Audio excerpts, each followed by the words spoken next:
Bismillahirrahmanirrahim. Assalamualaikum warahmatullahi wabarakatuh. Al-Fatihah ila hadratin Nabi Muhammadin Rasulillah sallallahu alaihi wasallam wa alihi wa ashabihi wa azwajihi wa dhurriyyatihi. Thumma ila jami'i ikhwani minal anbiya wal mursalin wal awliya was salihin. Thumma ila arwahi amwatina wa amwatil muslimin, khususan ila ruh mu'allif hadzal kitab al-mubarak. Anna Allah yaghfiru lahu wa liwalidayhi wa jami'i masyayikhihi, wa anna Allah yanfa'una bihi wa bi'ulumihi fid darain amin. Al-Fatiha.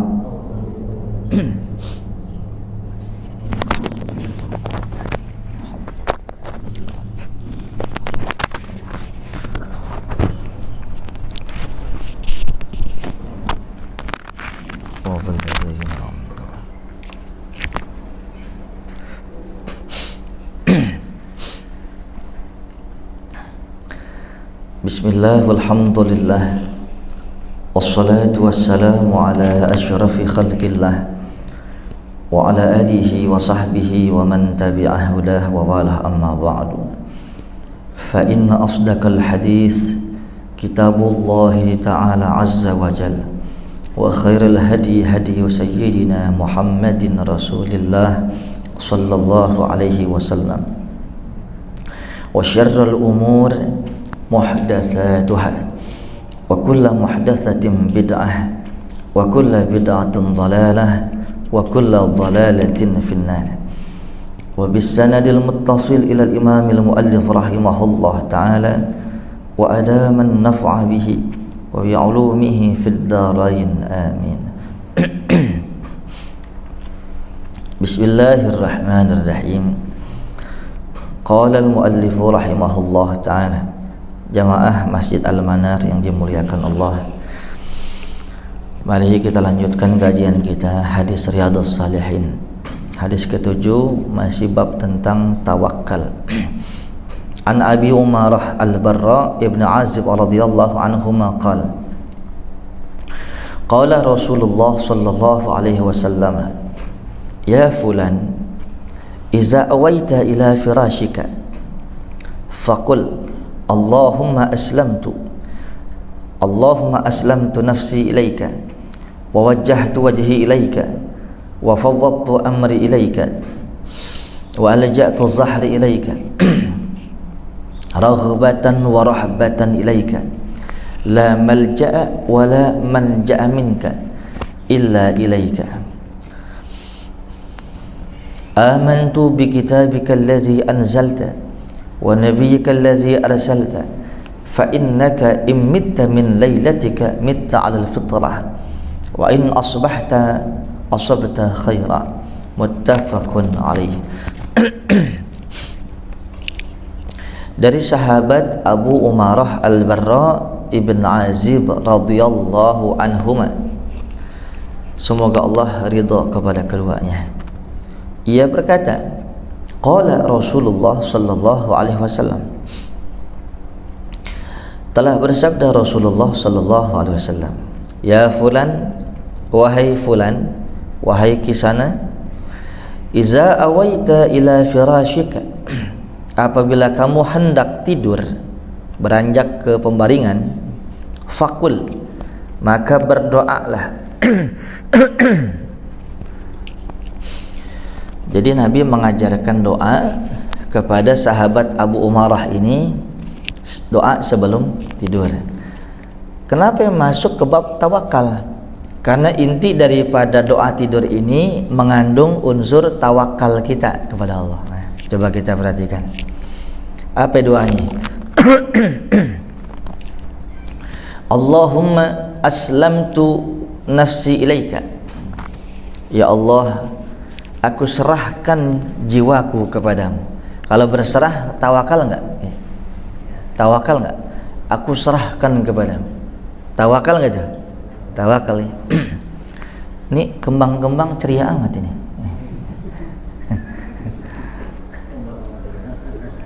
Aku serahkan jiwaku kepadamu ya Allah. Itu tawakal enggak saudara?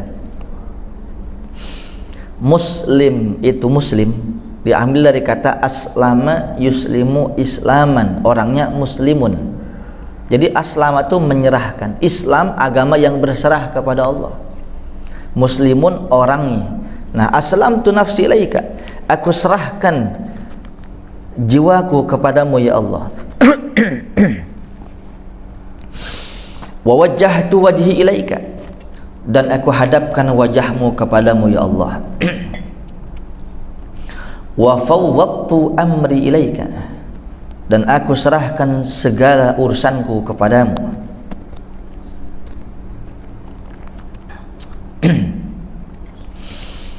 Wa alja'tu zahri ilaika, dan aku baringkan punggungku kepadamu. Raghbatan wa rahbatan ilaika, seraya mengharap pahala dan takut dosa kepadamu ya Allah. La malja'a wa la manja minka illa ilaika, tidak ada perlindungan dan keselamatan kecuali darimu ya Allah. Amantu bi kitabika allazi anzalta, aku beriman kepadamu, aku beriman dengan kitabmu yang telah kau turunkan.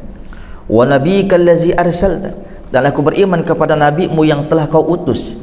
Fa innaka, nah kalau kamu baca doa ini kata Nabi Muhammad, maka sesungguhnya kamu in mitta min lailatika, kalau kamu malam itu mati tapi setelah baca doa ini mitta alal fitrah, kamu mati dalam kondisi suci dari dosa. Kemudian wa in asbahta asabta khaira, dan apabila kau bangun tidur, maka di pagi hari itu, siang itu engkau akan mendapati karunia kebaikan. Ini siapa yang bilang? Siapa yang bilang siapa yang bilang? Nabi Muhammad sallallahu alaihi. Bagaimana kedudukan hadisnya? Muttafaqun alaih, disepakati kesahihannya. Jamaah yang dimuliakan Allah, ini tidak pernah Rasulullah itu bertutur kata, tidak pernah Rasulullah itu berucap kecuali beliau nunggu wahyu. Dalam Al-Quran Allah Subhanahu wa ta'ala berfirman, wa ma yantiqu 'anil hawa in huwa illa wahyu yuha, dan tidaklah baginda Nabi Muhammad bertutur kata kecuali tidaklah Rasulullah bertutur kata dengan nafsu syahwat, dengan hawa, dengan emosi, kecuali Rasulullah nunggu wahyu. Sekalipun yang dituturkan itu bukan wahyu. Kalau wahyu kan namanya Al-Quran, jelas ya. Apa bedanya wahyu sama hadis? Makanya kalau mau ngaji ngopi dulu biar tenggar mata. Jeffrey, tuh kan, Jeffrey ngopi dia, bisa ngantuk. Andre, paham kan Andre? Andre, paham kan? Tuh paham. Apa bedanya hadis sama Quran? Kalau ada yang menjawab? Apa pun? Dari Quran dulu. Hah? Ibu juga tahu. Terus apa itu? Kalau Al-Quran, kalamullah al-munazzal ila nabiyina Muhammad biwasitati malaikati Jibril. Nih definisi daripada Al-Quran. Kalamullah, firman Tuhan, firman Allah yang diturunkan kepada Nabi Muhammad dengan wasilah malaikat Jibril, yang semua redaksinya adalah dari Allah. Itu adalah Al-Qur'an. Jelas? Kalau hadis itu dari Rasulullah, enggak pakai perantara malaikat Jibril, enggak. Ucapan Nabi. Tapi sekalipun ucapan Nabi enggak dari Tuhan, semuanya itu adalah petunjuk dari Allah. Paham enggak, Bang? Nih hadis nih. Riyadhus Shalihin. Satu kitab ini kan hadis Nabi. Nabi bertutur kata itu enggak asal ceplas-ceplos kata. Tapi karunia, Allah kasih ilham agar berbicara seperti itu gitu. Jelas? Ada lagi yang kedua, hadis qudsi. Ada yang tahu? Hadis qudsi? Nah, ya share benar share. Tumben ente, subhanallah, ya kan? Enggak ngomong aja jawaban itu. Kalau hadis qudsi, Bang, kalau hadis qudsi firman Tuhan. Firman, dengerin dulu lu, pelang-pelang aja, dengerin gua dulu makanya. Susun aja sih pun. Hadis qudsi itu adalah firman Allah. Intinya dari Allah, tapi redaksinya dari Nabi gitu. Itu namanya hadis qudsi. Contohnya Allah Subhanahu wa taala berfirman dalam hadis Rasulullah, "Wallazi nafsi biyadi." Ya, ada kata-kata itu tuh. Dan demi zatku.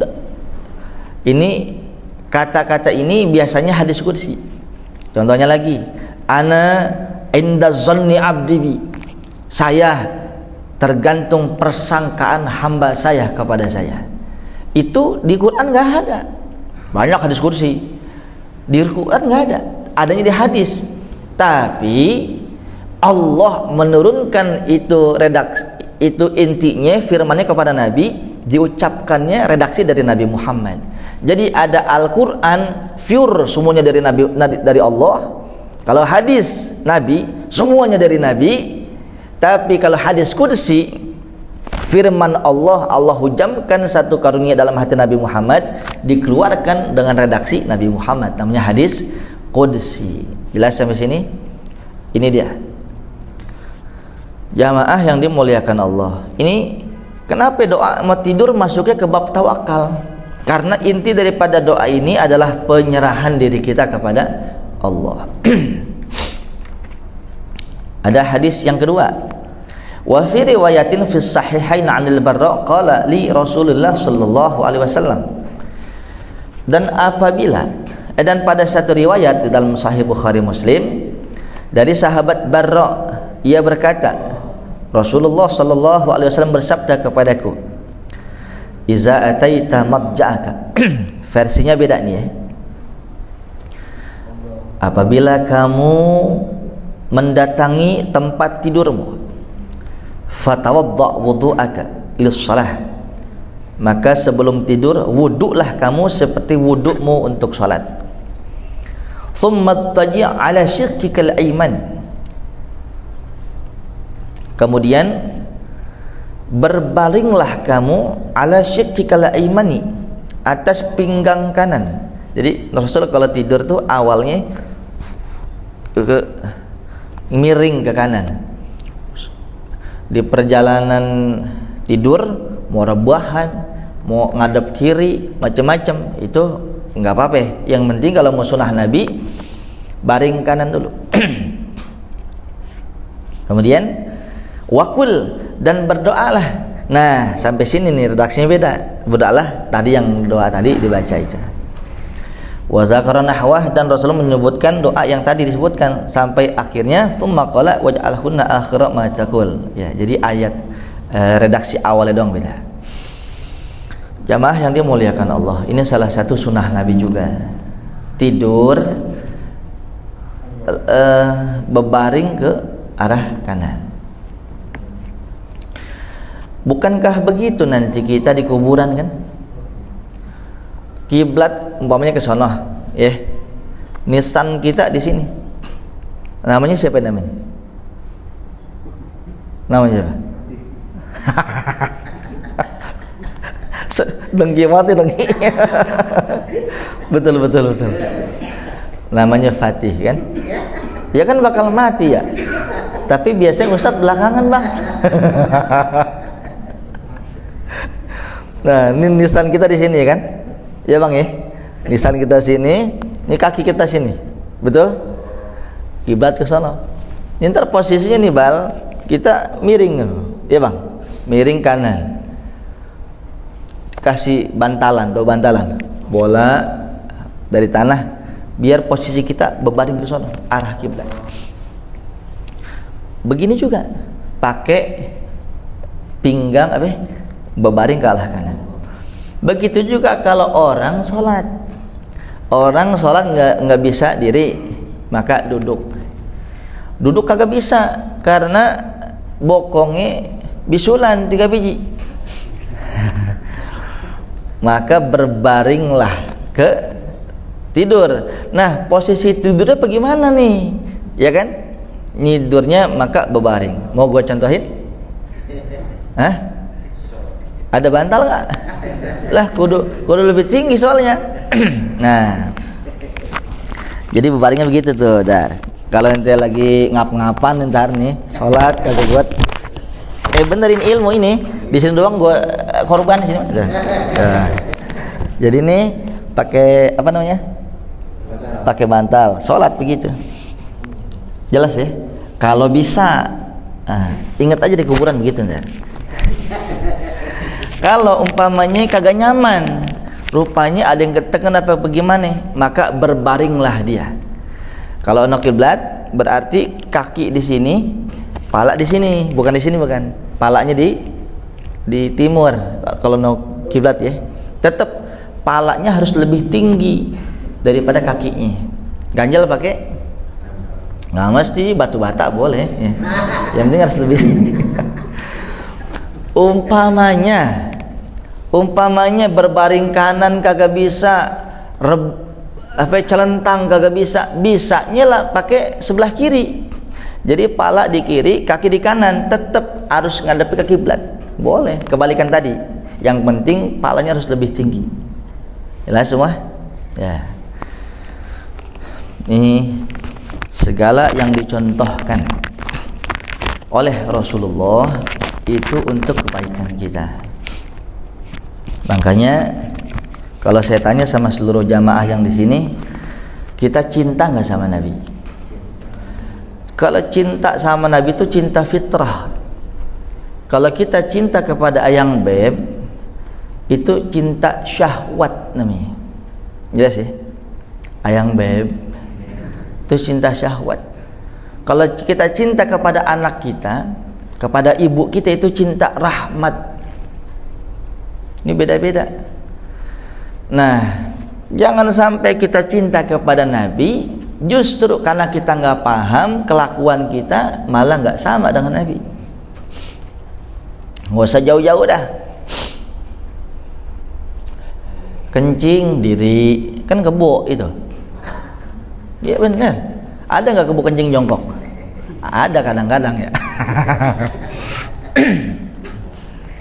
Kalau ditanya jamaah cinta sama Nabi, lakunin dong. Qul, katakan ya Muhammad, in kuntum tuhibbunallah, kalau kalian semua cinta kepada Allah, fattabi'uni, ikutin saya.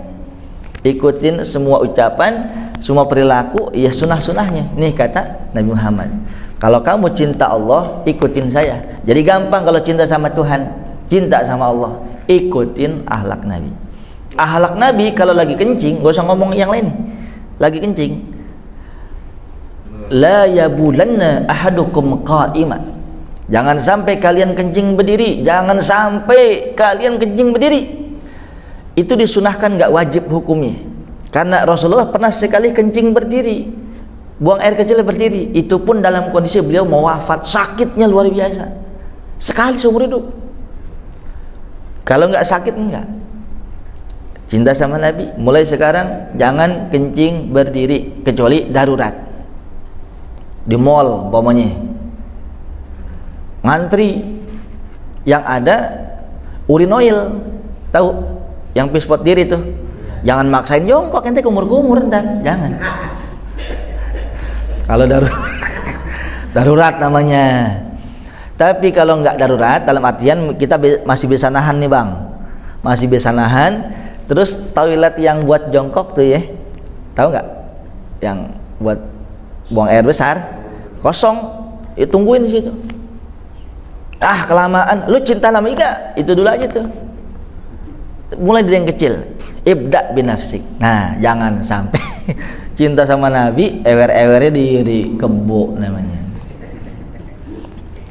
Ini cuma ngomong doang bang gitu. Jelas ya? Jelas ya? Assalamualaikum. Yang kedua, ana altafukum bin nisa. Aku ini adalah orang yang sangat lemah lembut kepada wanita. Kepada wanita siapa yang maksudnya? Istri. Tuh Nabi, wow di medan laga sangar, berani. Nggak main kepak koper aja kagak. Gua kan pemimpin, no, gua belakangan kagak, paling depan Rasulullah. Balik ke rumah, Nabi nih lembutnya kepada istri luar biasa. Ya Allah, tidak ada manusia sehalus Nabi Muhammad memperlakukan istri. Ini mau kagak? Soalnya tahu kan goblok tolol. Makanya begitu tuh. Rumah tangga tuh kayak aduh tegang mulu. Karena romantisnya udah kurang, romantis aja bal. I love you forever, man. Kan dulu begitu ya kan. Monyong lu nih. Udah segala becus jadi bini. Ya, hancur dah hancur. Contoh lagi nih satu ya. Nah, umpamanya. Yang kemarin tuh, jadi hari Kamis kemarin kan kita habis kajian di sini. Si siapa? Anggi mana sih Anggi nih? Enggak, kebanjiran. Ya Allah. Masya Allah. Ini mudah-mudahan Allah kasih mudah ya. Ngomong sama Anggi sini, sama Odi pada sama Ipul, masalah gunting kuku. Tahu gunting kuku? Gunting kuku tahu? Bu? Oh nggak ada ya. Gunting kuku itu sunnah Nabi Muhammad. Maka kalau ibu kukunya dipanjangin, bukan sunnah Nabi, sunnah setan namanya. Oh biar lentik. Padahal buat nyakar lakinya.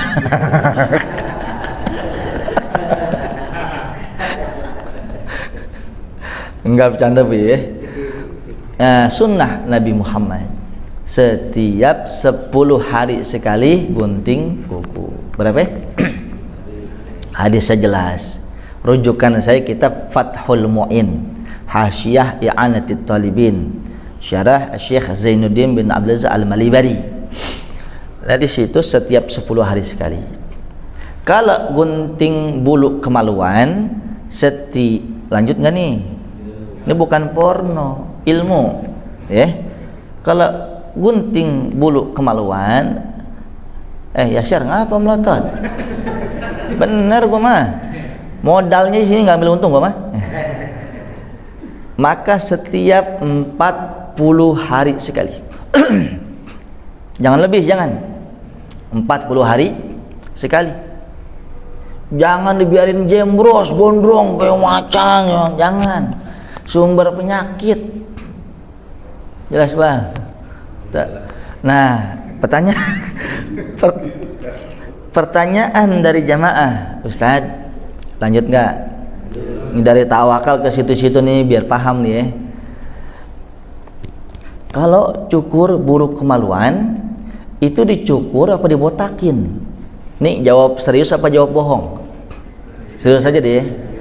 Asal bener saya kagak bohong nih.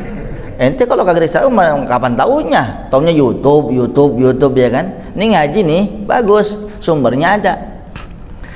Yang sunnah itu nyukur bulu kemaluan bukan dicukur, cabut tak. Bener. Dengerin dulu. Yang pertama nih, biar tuntas dengerinnya ya. Begitupun juga bulu ketiak. Bulu ketiak itu 40 hari sekali. dicabut. Wah, itulah mazhab Imam Syafi'i, dicabut. Begitupun bulu kemaluan. Nah, kata Imam Abu Hanifah mazhab Hanafi mengatakan kalau orang tersebut nggak kuat, sakit, maka bolehlah dia mencukur. Yang penting asal nama botak aja. Gitu. Jelas ya? Tahu botak? Alusin, dikerok gitu. Tapi ntar gatel, lu belum biasa soalnya. Gitu. Ini curiga banget sih ente. Tuh ilmu tuh. Jelas. Bagaimana kalau umpamanya kagak dibotakin, dipapas doang gitu, masih ceritain umpamanya sekitar setengah senti gitu kan, biar ada tajam-tajam dikit ya. Ya boleh aja, tapi sunnahnya dikerok. Rasulullah sallallahu alaihi wasallam dalam satu hadis mengatakan sampai Rasulullah pernah menggunakan obat perontok rambut. Dalam satu hadis pul, Rasul pernah menggunakan obat perontok rambut. Jadi mohon maaf ilmu ya, untuk merontokkan bulu kemaluan beliau menggunakan perontok rambut. Itu menunjukkan botak. Lah wabil khusus bagi wanita, dalam satu keterangan, apabila seorang istri yang sering ditinggal suaminya, umpamanya jihad, berbulan-bulan gak keluar, nggak pulang maksudnya, dia dagang keluar kota, apalagi dia berlayar gitu ya. Yang kedua, istri ini libido seksualnya tinggi, menyeruduk aja. Nah, maka sunnahnya cabut, jangan dikerok, cabut. Apa sebabnya? Dengan dicabut bulu kemaluan itu sekalipun sakit menurunkan hasrat libido seksual. Islam mengajarkan, subhanallah. Jelas tuh. Apa yang begitu aja dipikirin dalam agama kita. Gunting kuku 10 hari sekali. Caranya bagaimana? Nih perhatiin nih caranya. Itu kemarin kita ngomong bal, yang kata ini begitu, yang katanya begitu. Gua kasih tahu, dia kagak percaya nih pul nih. Wah kacau. Akhirnya pulang deh tuh. Lagi udut ya kan, lagi ngopi sama santri, iseng-iseng bikin video. Abang bapak mungkin kalau umpamanya mau tahu official kita di itu Pak, Fatih Rishad Official. Jangan lupa Pak, subscribe, like, share. Bang, jangan tahu aja bang. Nih bu, udah subscribe belum? Ya nggak CS Nah perhatiin, saya bilang di situ, sengaja saya pakai baju oblong, peci-peci biasa, dan saya pegang kitab, biar untuk menunjukkan gue bukan sekedar ngomong, ini hadisnya ada termaktub dalam kitab Fathul Mu'in. Rasulullah sallallahu alaihi wasallam kalau gunting kuku, yang pertama dari telunjuk kanan, yang kedua jari tengah kanan, jari manis kanan, jari kelingking kanan, kemudian jempol kanan habisin dulu. Jelas? Yang pertama apa? Tunjuk apa, kan ada 4 tunjuk mah. Yang pertama apa? Biar kuat. Apa yang pertama? Yang kedua? Yang ketiga? Jari manis kanan. Yang keempat? Kelingking kanan. Yang kelima? Jempol apa? Jelas nih. Ada yang bilang dari jari kelingking kanan langsung ke kelingking kiri, kan begitu tuh yang beredar.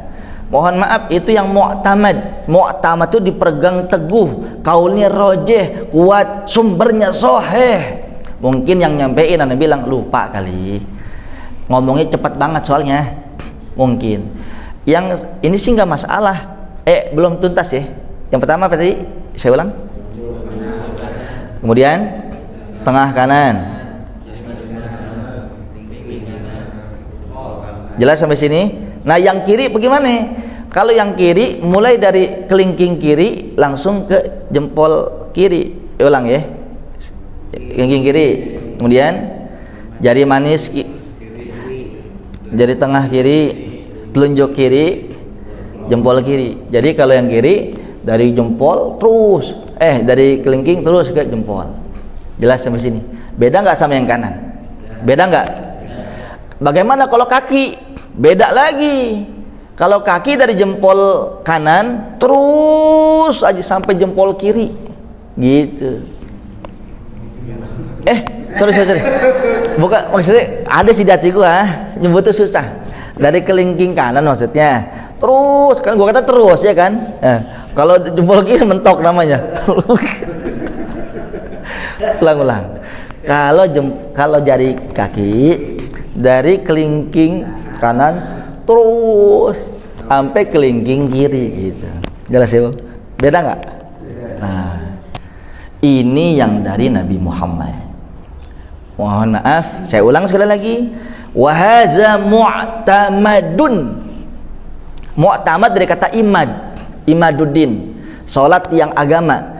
Mu'tamad yang dijadikan tiang pegangan umat Islam, hadis sahih. Mungkin kalau ada ustadz ngomong begini begitu yang cara dengan ini beda, mungkin saya belum baca hadis yang lain, atau mungkin ngomongnya keserimpet kali buru-buru. Jelas ya? Makanya jangan lupa subscribe. Lu mau like doang bal. Ini ilmu bukan. Kita cuma khawatir gini, kita motong kuku nggak sesuai cara tadi, dibilangnya sunnah Nabi, itu dosa gitu. Lebih baik kita motong kukunya acak aja. Boleh nggak? Boleh, karena kedudukan cara motong kuku seperti tadi itu sunnah. Dikerjakan berpahala, ditinggalkan nggak apa-apa. Tapi jangan bilang cara yang tidak seperti itu dikatakan sunnah, itu berbohong atas nama Nabi maksudnya. Jelas ya? Ipul mau motong kuku, saya enaknya aja, apa aja, nggak apa-apa, sunnah. Masih dapat sunnahnya motong kuku. Sebab kalau bukan motong kuku, orang utan namanya. Orang hutan pernah motong kuku kagak kan?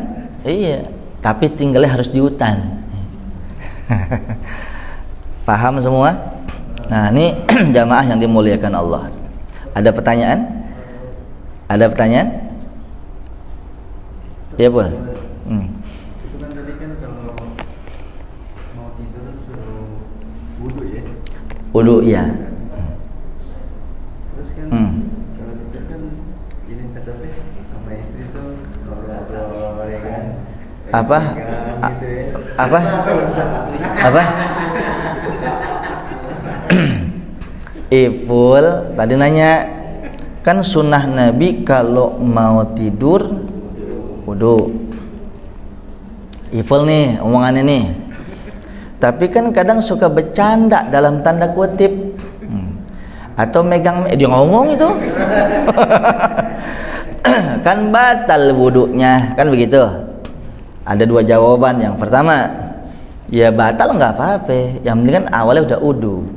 Batal ya batal, jelas ya. Yang penting niatnya wudu. Ada ulama yang kedua mengatakan, kalau nggak mau batal wudu, wudulah seperti taklid kepada Imam Malik bin Anas, biar wudu kita nggak batal sama istri. Caranya bagaimana? Sama wudunya kita, yang beda cuma anggota wudu kita digosok-gosok kalau lagi basuh. Muka kan kita bahas ini lebih digosok lagi, tangan lebih digosok lagi. Nah, kemudian bedanya yang kedua, kalau mazhab Imam Syafi'i radhiyallahu anhu, asal 3 helai rambut. Ada yang mengatakan sehelai rambut aja cukup, tangan basah usap cukup. Tapi kalau Imam Malik bin Anas, gurunya Imam Syafi'i, mazhab Maliki, kalau kita kagak mau batal wudu, yang pertama gosok-gosok. Jadi yang kedua, usap seluruh rambut kepala. Saya kasih contoh ya. Tangan basah, usap dari depan, semua ada kena nih, balikan lagi ke belakang, ke depan. Apa bu?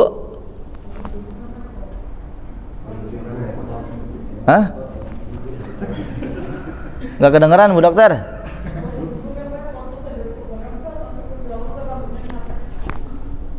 Ada yang dengar nggak?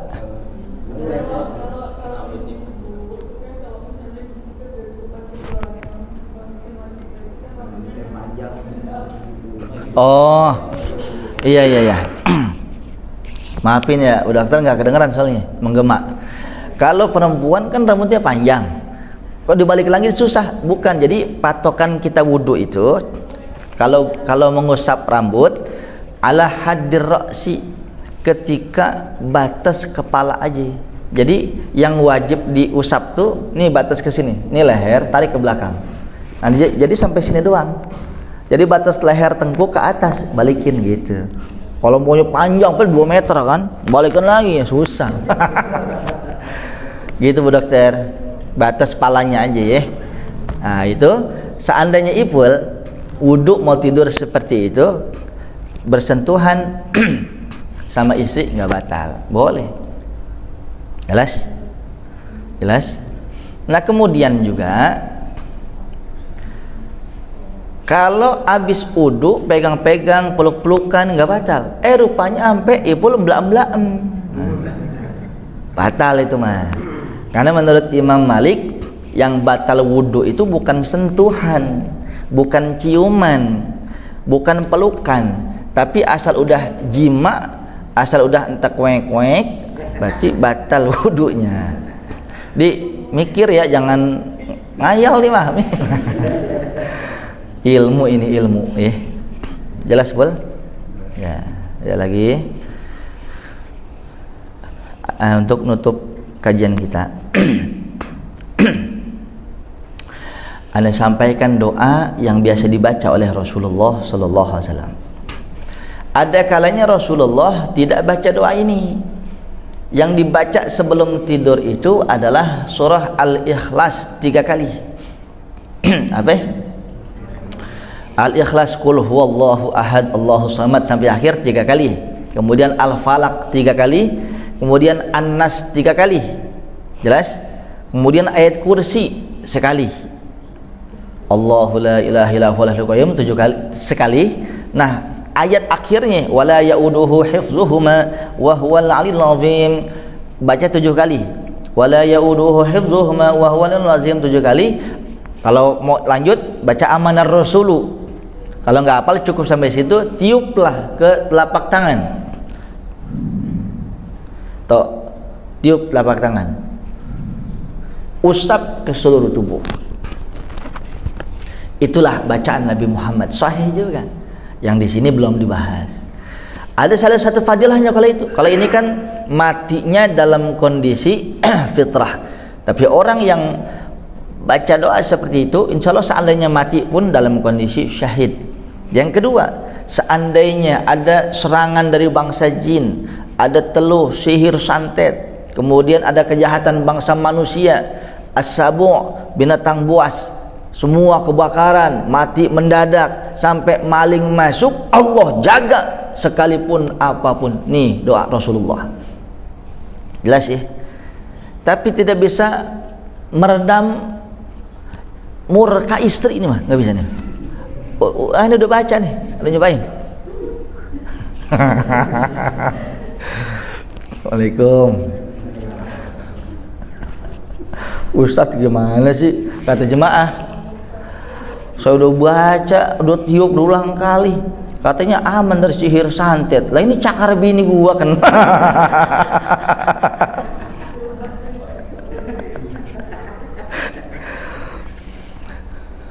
Jemaah, makanya kasih uang belanja lebihin lebihin. Lagi 10 Muharram sunnah, selama bulan Muharram lebihin uang belanja bini. Ada tuh hadisnya. Wal ada. Ya lu kagak ngaji sih aja. Makanya tahu kan. Enggak masalah lu kagak percayaan sama gua lu. Enggak boleh percaya, musyrik nih. Nah, sunnah nih bulan Muharram. Wabil khusus tanggal 10 tuh Ramadan Asyura, bukan sekedar puasa. Uang belanja istri sehari umpamanya lu kasih 5 juta nih. Umpama sehari kasih 5 juta ibu kan. Lebihin barang 6-7 juta gitu. Jelas sih, sunnah. Ya Pak Ustadz, kata ibu-ibu, tiap hari aja begitu. Ya maunya saya kan begitu. Bagi yang ada, yang kagak ada jangan maksain. Yang terpenting zahir batin sakinah mawaddah warahmah, saling menghargai. Jangan mau di atas mulu, ya kan? Gantian. Jangan mau di bawah mulu, gantian. Apa maksudnya? Jangan emosian. Ada waktunya bercanda, ada waktunya marah. Yang marah yang satu ngeredam. Ya kalau sono marah sini marah, ya udah ambil. Disiram tuh api, bukan pakai air, bensin. Mengkinan kan? Baca ya doanya. Qul-hu 3, Al-Falaq 3, An-Nas 3, ayat kursi sekali, ujung ayat kursi wala yauduhu hifzuhuma wa lazim 7 kali. Tiup ke tangan. Usap ke seluruh muka semuanya. Insyaallah aman semuanya. Doa dari Nabi Muhammad sallallahu alaihi wasallam. Bagi rumah yang sering ada gangguan dari bangsa jin, itu udah cukup itu mah untuk mengcover. Tapi kalau untuk menghilangkan, maka bacalah di rumah tersebut surah Al-Baqarah. Siapa rumah dibacakan di situ surah Al-Baqarah, maka syaitan dari bangsa jin yang ada di situ dia akan terbakar seperti terbakarnya timah meleleh dia. Minimal bacanya malam Senin, malam Jumat baca. Kalau rumah baru atau rumah ada penampakan, baca. Yang baca kudu fasih, kudu tajwidnya bener, kudu yang jelas. Ini bacanya jangan amburadul. Baca banyak orang baca Quran melaknat dia karena nggak ngerti tajwidnya. Oh nggak fasih nih, nyuruh Ustadz Ipul. Minta tolong Ustadz Ipul atau santrinya, Ustadz Ridwan, jemaahnya untuk ngaji di rumahnya, bacain tuh. Jangan nyuruh doang, martabak beliin ya kan. Al-Baqarah 2 juz setengah lebih, ya kan. Kan nyap-nyapan juga. Jangan sekedar martabak seret. Kalau mau udah fasih baca sendiri, insyaallah nggak ada lagi penampakan. Ini ilmu dari Rasulullah yang belum dikupas. Kenapa kita baru tahu? Ngajinya kurang jam terbangnya, Bang. Ya. Mudah-mudahan ada manfaatnya. Al-Fatihah. Bismillahirrahmanirrahim.